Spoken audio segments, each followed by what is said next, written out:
प्राचीन बरगद के पेड़ के पास सुशीला नाम की एक बूढ़ी गरीब महिला अपने अपाहिज बेटे मदन के साथ रहती थी। मदन बचपन से ही दोनों पैरों से चल नहीं सकता था।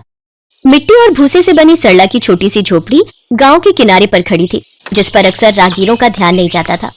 अपने जीवन की गरीबी और कठिनाइयों के बावजूद सुशीला भगवान राम में अपनी अटूट आस्था के लिए जानी जाती थी। एक और दिन बीत गया और अभी तक मेरे भगवान राम नहीं आए हैं, लेकिन मुझे पता है कि वो आएंगे। वो एक दिन मेरे दुखों को दूर करने जरूर आएंगे। मुझ गरीब की झोपड़ी में वो जरूर आएंगे। माँ, प्यास लगी है। हाँ बेटा, अभी देती हूँ, पानी भी और रोटी भी। ये रही राम जी की थाली और ये तेरी। माँ, मैं तुम्हें बचपन से उनकी थाली लगाते हुए देख रहा हूँ। माँ, क्या तुम्हें पक्का विश्वास है कि भगवान राम हमारी झोपड़ी में आएंगे? हाँ बेटा, मुझे पूरा विश्वास है। मेरे राम मेरी झोपड़ी में जरूर आएंगे। वो जानते हैं मैं उनकी प्रतीक्षा में आंखें बिछाए बैठी हूँ।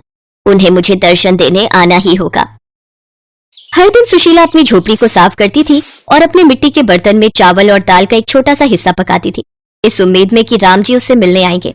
उसकी आस्था को लेकर गांव वाले अक्सर उसका मजाक उड़ाते थे, जिनमें गांव का जमींदार भी शामिल था। जब भी वो उस रास्ते से गुजरता, सुशीला को देखकर बहुत हंसता। सुशीला, तुम और तुम्हारी कल्पनाएं। जितना मर्जी अपनी इस टूटी फूटी झोपड़ी को सजा लो, भगवान राम तुम जैसी गरीब बुढ़िया से मिलने नहीं आने वाले। जमींदार साहब, आप जब भी इधर से गुजरते हो मुझे यही बात कहते हो। एक दिन ऐसा आएगा जब आप देखते रह जाओगे, जब मेरे राम मेरी झोपड़ी में आएंगे। मेरा दिल मुझसे कहता है कि राम आएंगे। उम्र के साथ साथ अक्सर ऐसा हो जाता है। खैर, हमें क्या, करो इंतजार, हम भी देखते हैं। अरे जमींदार साहब, क्या इन छोटे गरीब लोगों के मुंह लगना। चलिए, वहाँ पेड़ की छाया में खटिया लगा दी है। आप वहाँ आराम से पेड़ की ठंडी छाया में बैठो और ठंडी ठंडी हवा का आनंद लो। सुशीला को आदत थी रोजाना ऐसे ताने सहने की। वो किसी की भी बात का बुरा नहीं मानती थी।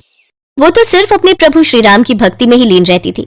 एक दोपहर में जब सुशीला गांव के बाहर लकड़ियां इकट्ठा कर रही थी, दो युवा और सुंदर साधु साधारण कपड़े पहने हुए उसकी झोपड़ी के पास आए। उनकी उपस्थिति शांत थी और उनकी मुस्कान बहुत ही कोमल थी। माँ, क्या हमें थोड़ा पानी मिल सकता है? हम बहुत दिनों से यात्रा कर रहे हैं, हमारे पास पानी समाप्त हो गया है।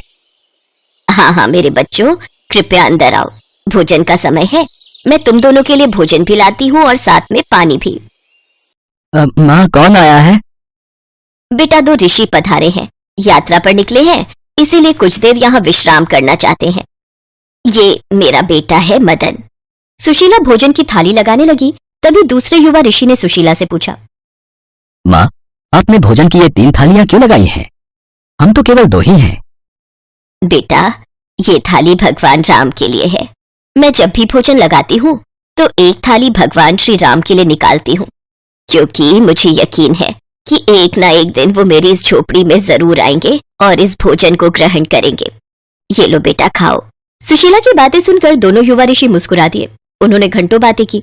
युवा ऋषियों ने गांव, सुशीला के जीवन और राम जी के प्रति उसके अटूट विश्वास के बारे में उसकी कहानियां ध्यान से सुनी। जैसे ही शाम हुई, युवा ऋषि जाने के लिए खड़े हो गए।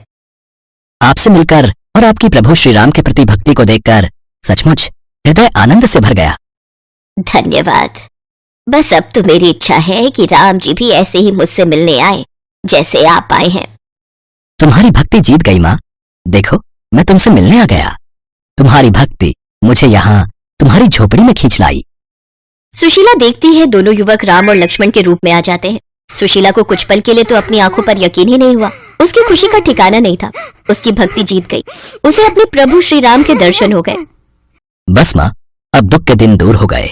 अब आपको चिंता की कोई जरूरत नहीं। अब मेरे आशीर्वाद से सब कुछ ठीक हो जाएगा।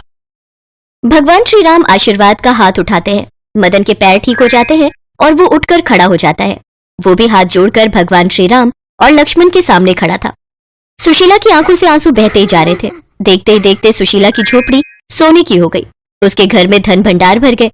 उसकी झोपड़ी में राम आ गए। सुशीला को आशीर्वाद देकर भगवान राम और लक्ष्मण अंतर्ध्यान हो जाते हैं। जिन लोगों ने सुशीला का मजाक उड़ाया था, वे अब उसके अटूट विश्वास से आश्चर्यचकित थे। माँ, तुम्हारा विश्वास जीत गया। प्रभु श्री राम और लक्ष्मण हमारी कुटिया में आए। देखो, उन्होंने मुझे ठीक कर दिया। हमारी गरीबी भी दूर कर दी।